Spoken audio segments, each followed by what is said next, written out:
Sahabat Suara Tapian, kami berjumpa dengan Pendeta Dr. Robinson Butar-Butar, Eporus HKBP. Kami akan berbincang banyak hal yang kami tanyakan sebagai pimpinan HKBP. Horas Diopwi. Horas. Kami dari Suara Tapian sangat bersyukur dan beruntung ini berjumpa dengan Eporus HKBP. Kami akan tanya pertama, tahun kesehatan HKBP tahun ini, apa maknanya? Ya, tahun kesehatan itu didasarkan pada firman Tuhan yang dituliskan oleh seorang rasul bernama Paulus, yang adalah rasul untuk kekristenan, bukan Yahudi. Artinya dia membangun kekristenan yang anggota-anggotanya terdiri dari beraneka suku bangsa, bahasa, latar belakang, tapi mereka dipersatukan dalam kasih Kristus. Nah, jadi dia menulis kepada semua orang yang mengikut Yesus supaya mereka bersatu hati dalam kasih menuju satu tujuan yang di hadapan Allah itu baik. Nah, untuk gereja yang ada di Indonesia ini, secara khusus untuk gereja HKBP, walaupun dia kebanyakan dari satu suku Batak, tetapi mereka datang dari beraneka latar belakang, pendidikan, ekonomi, pemikiran, budaya, adat yang berbeda, tapi mereka dipersatukan dalam Kristus Yesus, dalam kasih-Nya, dan bersekutu di dalam satu persekutuan gereja yang disebut HKBP. Nah, HKBP itu dilahirkan bukan untuk dirinya sendiri. Dia dilahirkan untuk menjadi alat Kristus memberitakan kabar baik, membawa sukacita dan menjadi berkat bagi dunia ini. Nah, itu tidak bisa tercapai kalau kita terlalu mengedepankan egosentris, egosektoral, ya, tidak memikirkan kepentingan bersama. Nah, itulah sebabnya maka pada tahun ini HKBP mulai awal tahun 2022 sampai sekarang itu memiliki tahun orientasi yang mencoba mentransformasi, merubah paradigma berpikir hanya untuk diri sendiri, untuk jemaat sendiri. Tetapi sekarang dengan kesehatan mereka memikirkan kepentingan bersama untuk melakukan segala sesuatu yang dicita-citakan baik oleh gereja HKBP. Sebelumnya dia terlalu memikirkan lokal, sehingga dampaknya ke provinsi, dampaknya untuk nasional, dan dampaknya untuk dunia terlalu dibatasi oleh lokal itu. Nah, kita dengan sehati sekarang dan sepikiran, kita akan melakukan sesuatu bersama untuk tujuan yang lebih besar. Nah, itu dilakukan dengan suatu sistem di mana pendapatan atau persembahan dari seluruh HKBP itu yang ada 100% dari 11 persembahan setiap minggunya, 55% daripadanya diberikan ke sentral, dengan kita sebut sentralisasi keuangan. Sehingga dari sentral ini kita bisa menjangkau jemaat-jemaat yang ada di daerah-daerah di mana kemampuan ekonomi dari warganya tidak sekuat dari yang lain, sehingga mereka tidak dapat mendatangkan pelayan sebelumnya. Nah, sekarang dengan sentralisasi keuangan, maka HKBP akan bisa melayani jemaat-jemaat yang jauh, yang di pedalaman, yang tidak punya kemampuan ekonomi. Jadi mereka kita bisa kirimi pelayan tanpa mereka harus membiayai dia, karena seluruh HKBP bersama-sama membiayai dia. Nah, itulah kekuatan dari kesehatan ini. Dan itu puncaknya ditetapkan di Sinode Godang Oktober tanggal 24-27 yang lalu, dengan mengatakan kita mulai 1 Januari 2023 melaksanakan sentralisasi keuangan. Karena sebelumnya 30 tahun yang lalu sudah sering ini dicanangkan, diputuskan berkali-kali oleh Sinode Godang, tapi tidak pernah dilaksanakan. Gereja-gereja lain yang mendengar ide yang bagus itu melaksanakannya, tapi HKBP belum berani melakukannya. Tapi sekarang karena kita sudah hidup dalam era digitalisasi, kita terjejaring satu sama lain, maka persembahan dapat dikumpulkan sehingga kita dapat melakukan penguatan jemaat, pelayanan terhadap jemaat. Sebaliknya juga, pelayan-pelayan HKBP selama ini dia hanya memikirkan kepentingan jemaat lokal dan dia dibiayai oleh jemaat lokal. Jadi kalau lokal jemaatnya itu miskin, dia nggak bisa memperoleh pendapatan yang menolong dia melayani dengan baik. Nah sekarang tidak seperti itu lagi. Kalau seorang ditempatkan ke tempat ini, tempat sana, dia tidak harus memikirkan apa belanja hidupnya yang selama ini ditanggung oleh hanya jemaat lokal. Nanti semua yang akan menanggung dia, sehingga kemanapun dia pergi dia tidak akan khawatir karena seluruh HKBP membiayai dia. Dan itu bagus untuk jemaat. Itu untuk di dalam HKBP. Keluar juga kita bisa mengirim pelayan-pelayan ini tanpa mereka harus bertanya bagaimana saya bisa melakukan itu, karena di sana tidak ada jemaat HKBP. Ya kan? Maka dengan sentralisasi keuangan kita bisa kirim ke kota-kota di mana banyak mahasiswa, ke tempat-tempat di mana banyak buruh tapi tidak ada umat kita, ke luar negeri juga, ke Hong Kong, Taiwan, Kuala Lumpur, di mana banyak bangsa-bangsa dari dunia ini datang, tapi dia adalah imigran, nggak ada yang melayani dia. Maka kita mengirim pelayan ke sana, tapi kita yang biayai. Kalau sebelumnya kita nggak kirim ke sana karena nggak ada di sana yang membiayai. Nah, kira-kira itulah tujuan dari tahun kesehatan ini. Didasarkan pada firman Tuhan yang meminta kita supaya sehati sepikir, tapi tujuannya besar agar kita bersama-sama dapat menjangkau yang lebih baik, jauh lebih baik dari sebelumnya. Di Sinode Godang kemarin, Eporus menyerukan agar HKBP juga keluar pelayanannya. Ya. Bukan ke dalam, tetapi juga harus menunjukkan pelayanan keluar. Betul. Apa maknanya itu? Maknanya begini, ya. Ada dua. Satu, kita ini kan HKBP adalah bagian dari gereja sedunia, bagian dari gereja se-Indonesia, bagian dari gereja di provinsi-provinsi bersama yang lain kita. Nah HKBP adalah gereja yang besar, tua, potensi warganya banyak. Tapi karena dia selama ini hanya di lokal, dia tidak bisa berbuat untuk tempat-tempat lain. Ya, nah sekarang dengan kita satu, kita bisa sebagai HKBP bukan hanya melayani di dalam kita, tapi keluar juga.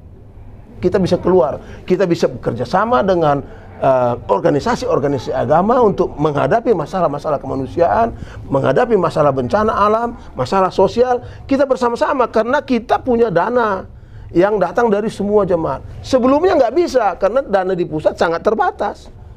Ya kan? Nah, jadi sekarang dengan ini kita bisa melayani keluar. Ya, banyak hal-hal di luar yang bisa kita lakukan sebagai HKBP. Kerjasama dengan lembaga-lembaga agama yang lain, kerjasama dengan pemerintah, kerjasama dengan lembaga swadaya masyarakat untuk melakukan tugas-tugas HKBP. Karena kita sekarang sudah didukung oleh semua. Kantor pusat selama ini sangat-sangat lemah dalam bekerja sama dengan yang lain di dalam negeri dan di luar negeri. Misalnya kita sebagai bagian dari anggota gereja dunia, kita tahu bahwa di Kongo banyak masalah, banyak perang. Di sana banyak kawan-kawan yang butuh bantuan. Tapi kita nggak bisa membantu itu karena kita nggak punya dana. Nah itulah artinya kalau dengan sentralisasi keuangan, kita punya kekuatan yang bagus untuk membantu di jemaat kita sendiri yang miskin, anak-anak warga kita yang miskin, bisa dilayani dengan baik, atau juga di luar. Ya di luar yang tidak seiman dengan kita, tapi mereka adalah anak-anak manusia, anak-anak bangsa yang harus kita layani. Dan itu bisa kita lakukan dari pusat, dari sentral sekarang. Kira-kira gitu tujuannya. Satu lagi pertanyaannya, Diopui, toleransi ke depan menjadi tantangan kita. Intoleransi bagaimana HKBP mengusulkan agar HKBP juga berperan. Karena kemarin juga Eporus menyerukan agar pemerintah di Banten juga memperhatikan jemaat HKBP yang mendapat tekanan begitu. Iya, ini semangat toleransi di tengah-tengah bangsa kita itu dari waktu ke waktu mendapat ancaman, ya. Tapi sebenarnya bangsa kita adalah bangsa yang toleran. Nah, untuk itu kita harus membangun kerjasama yang baik dengan berbagai pihak, bukan saja dengan pihak-pihak yang bersahabat dengan kita, tapi juga dengan pihak-pihak yang memiliki pemikiran yang beda dengan kita. Nah selama ini karena kekuatan kita terbatas, ya kita hanya dialog-dialog tingkat pimpinan untuk membangun ini. Jadi kita nggak punya program-program di mana kita membangun semangat persaudaraan, semangat toleransi di antara satu sama lain. Kita hanya konsep-konsep. Tapi dengan kesehatan ini nanti, dengan kita memiliki kekuatan, kita akan dapat melakukan kegiatan-kegiatan di mana sikap toleransi kita tumbuh kembangkan. Dan itu tidak bisa hanya dengan kata-kata, kita harus bekerja sama dengan mereka dalam masalah-masalah kemanusiaan. Gempa bumi, bencana alam, di sana kita membangun. Sebab sebelumnya ada pengkotak-kotakan di antara kita dengan pandangan bahwa HKBP itu hanya memikirkan dirinya, yang lain memikirkan dirinya. Tapi dengan kita melakukan program-program yang baik, secara nyata, misalnya waktu masa COVID kita melakukannya, tapi itu masih lokal. Belum seluruh HKBP melakukannya. Banyak hal-hal yang seperti itu yang bisa kita lakukan untuk meningkatkan semangat toleransi ini. Sebab toleransi akan bertumbuh kalau kita duduk bersama, bekerja bersama, ya, membantu bersama, menopang bersama demi bangsa kita yang adalah satu. Kira-kira gitu. Pertanyaan terakhir. Beberapa tokoh ekonom menyebut di tahun depan akan ada krisis moneter. Apa pesan suara kenabian dari Eporus agar umat, terutama umat Kristen HKBP, tidak ketakutan menghadapi tahun-tahun yang akan datang? Ya begini, memang ekonom-ekonom kaliber dunia sudah memprediksi akibat perang Rusia terhadap Ukraina dan juga dampaknya kepada krisis pangan, ekonomi, akan terjadi resesi-resesi ekonomi, ya. Itu tidak disebutkan oleh presiden kita saja, tokoh-tokoh ekonom sedunia itu juga sudah mengutarakannya. Nah, itu adalah fakta yang harus kita hadapi.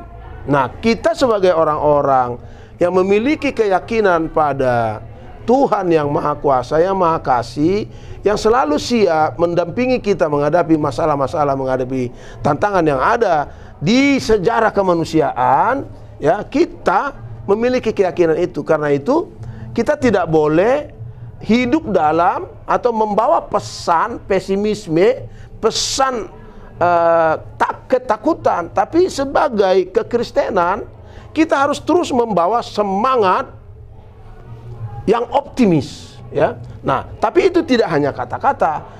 Kalau kawan-kawan di Jerman itu mereka melakukan dua cara. Satu adalah dengan saving, sparen, ya, menyimpan, karena akan datang musim kering, istilahnya, ya. Jadi kita harus berusaha mempersiapkan diri kita supaya pada waktu masa kering datang kita punya ketahanan, ya, ketahanan. Makanya pemerintah kita bangun food estate di berbagai provinsi supaya kita punya ketahanan.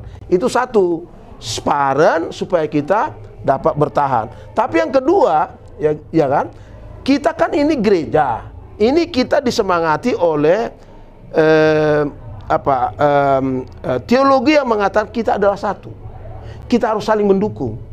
Kalau ada yang paling ditekan oleh resesi ekonomi itu, kita harus saling membantu, menopang. Dan itu yang dikembangkan oleh sentralisasi tadi. Bertolong-tolonganlah menanggung bebanmu yang berat. Nah, itu kekristenan punya roh itu. Sehingga semua nanti warga kita suarakan supaya mereka saling membantu. Sama seperti masa COVID. Kita saling membantu, Bu. Ini lagi nanti resesi ekonomi. Itu yang kedua. Tapi yang ketiga, kita harus mengandalkan iman. Iman itu memampukan kita menghadapi masalah seberat apapun. Dan itu kita perlu bertahan.